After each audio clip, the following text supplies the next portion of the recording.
Hello everybody. In this video, I'll help you navigate through the returning user dashboard.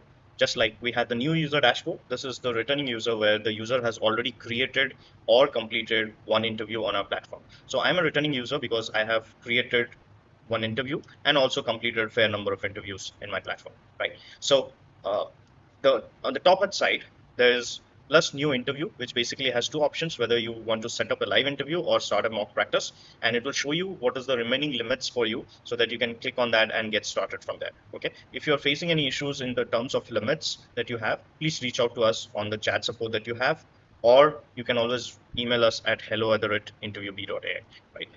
Then the dashboard is divided into three parts. The first part is basically the action zone.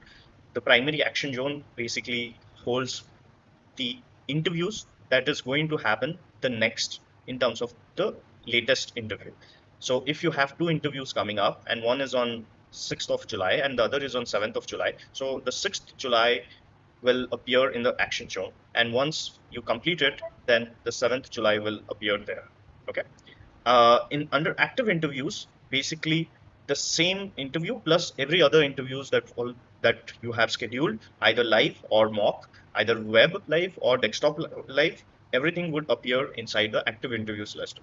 For performance history, if you switch the tab, it will show you all the interviews that you have completed on our platform, whether mock or live. So you can see I've completed around 100 plus interviews. So if I click on it, it will move me to that particular page list. So let's say there are active interviews and I'm going to click on view all one.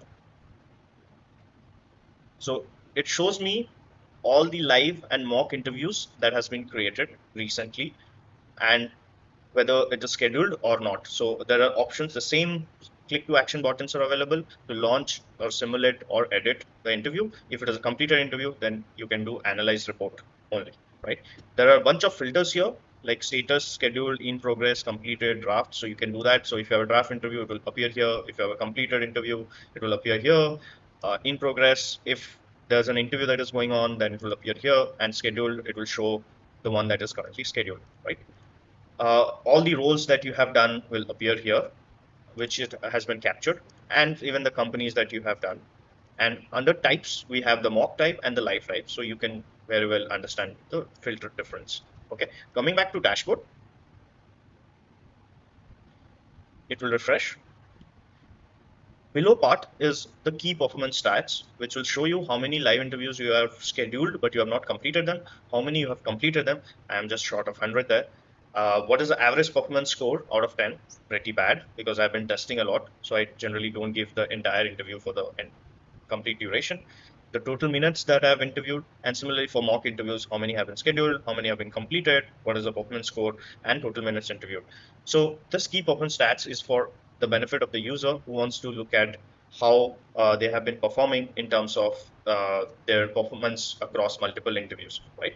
Uh, this live schedule does not show the limit. The limits will always appear at the top right corner here, 100 plus new interview. Okay. The last thing that I wanted to talk about is the document types. So this will show all the CSCVs that I have created, and it will appear here, like you can see. And if I want to upload another new CV, you have the same option available for you. Okay. Let me go back to job descriptions. So this will show all the job descriptions that I have copy pasted or I have uploaded within the platform, right? While creating an interview, either mock interview or live interview. So if I download it will download this particular job description, the job role, the company name, and basically about the company and philosophy. Okay. So whatever I had added, it will appear here as a PDF.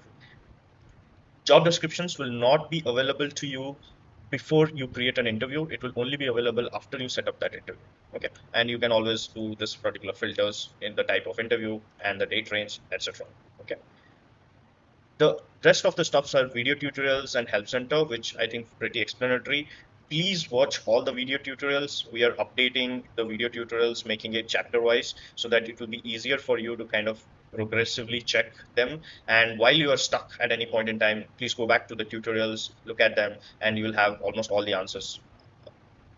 If not, you are always available to chat with John, or if John is not available, we will receive an email and we'll be able to answer you as well.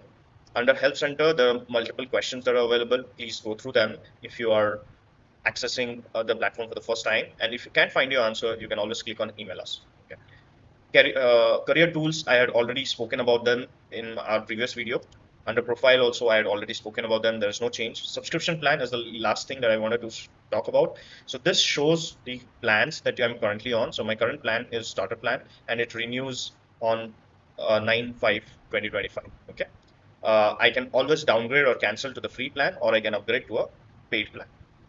And if you're facing any issues with your subscription, please contact us again at hello@interviewbee.ai. One quick thinking is, when you are completed your interviews for that particular month and you do not have any interviews in the next month, you should take an account of the renewal plan when it is getting renewed. And before that, like at least 24 hours before that, you should go ahead and download it to a free plan. Or maybe if you are on a champion plan and you have to downgrade it to a starter plan, you should do that. So downgrade/cancel basically means that your paid plan has been cancelled to a free plan and you will not be charged for the next billing cycle. Okay. So that's about it. This is all the necessary information that we have to share with regarding the dashboard and the subscription plan. Thank you.